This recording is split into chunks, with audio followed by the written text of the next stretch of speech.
안녕하세요. 알파의 경제였습니다. 여긴 대출 안 막혔어. 아파트 대신 우르르. 매매값 쭉쭉 상승. 김지영 머니투데이 기자입니다. 정부의 11호 주택시장 안정화 대책 이후 서울 전역과 수도권 주요 지역 아파트에 대한 규제가 다시 강화되자 상대적으로 규제 부담이 덜한 오피스텔로 관심이 집중되고 있다. 오피스텔은 건축법상 비주택으로 분류돼 대출 청약 세금 규제에서 비교적 자유롭고 LTV 70% 적용으로 자금 조달 여건도 유리하다. 아파트형 평면, 바닥 난방, 발코니, 커뮤니티 시설 등 상품성이 개선되며 아파트와 대체 가능한 주거 형태로 자리 잡고 있습니다. 규제에 막힌 자금 조달, 절박한 SK 하이닉스도 미국 상장 추진. 아시아경제 장희준 기자입니다. 조회수 한 건. SK 하이닉스는 기업 단독으로 대규모 투자에 필요한 자금과 인프라 확보가 어렵다며 제도 개선 필요성을 정부에 전달했다. 광노정 SK 하이닉스 대표는 대통령실 보고회에서 대규모 자금 확보에 어려움이 있어 규제 완화가 필요하다며 초대형 투자가 단일 집중되는 구조의 한계를 지적했다. SK 하이닉스는 용인 반도체 클러스터에 약 600조 원을 단계적으로 투입해 팹 규모를 확대하고 첨단 장비를 도입할 계획이며 청주에도 향후 4년간 42조 원 투자를 예고했습니다. 이인영 한국경제 기자입니다. KTX, GTX 수서 광주선 교통허브 수서 일대가 뜬다. 수서 광주선은 이르면 이달 첫 답을 쓸 예정이다. 노선이 지나가는 지역 인근의 민원 같은 문제로 일정이 내년 상반기로 지연될 가능성도 고려된다.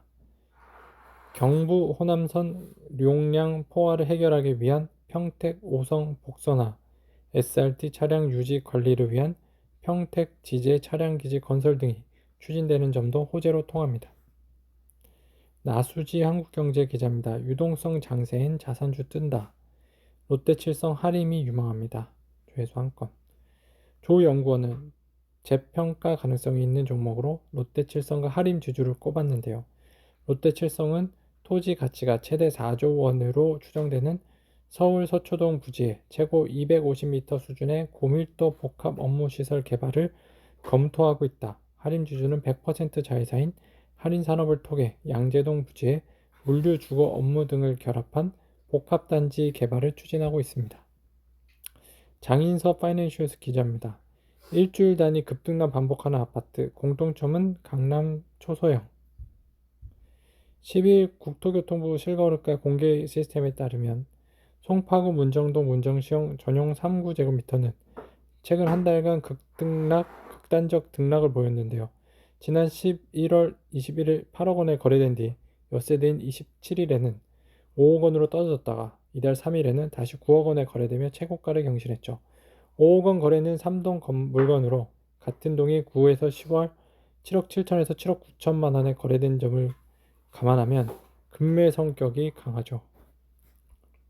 김병준 서울경제 기자입니다. 국민연금 정보공개 이지스의 문제제기, 투자금 회수도 거론, 조회수 3건.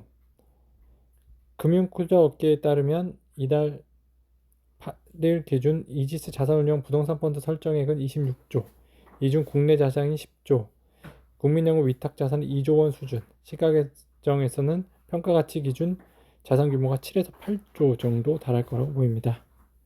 조지원 서울경제 기자입니다. 내년 주총 노린 행동주의 타깃 기업 리스트 나옵니다. IM증권은 행동주의 펀드가 개입할 가능성이 큰 기업으로 DLENC를 꼽았는데요. 올해 3분기 말 기준으로 현금성 자산 등 순현금 9,340억 원, 여의도 글래드 투자 부동산 5,494억 원, 관계기업 주식 장부가 6,007억 원 등 다수 자산을 보유하고도 시가총액이 1조 6천억 원에 불과하기 때문입니다. 최대주주 지분율 24%, 지배력이 낮은 수준에다 주주 환원 정책도 보수적인 만큼 타깃이 될 수 있죠. 최근의 경제 뉴스.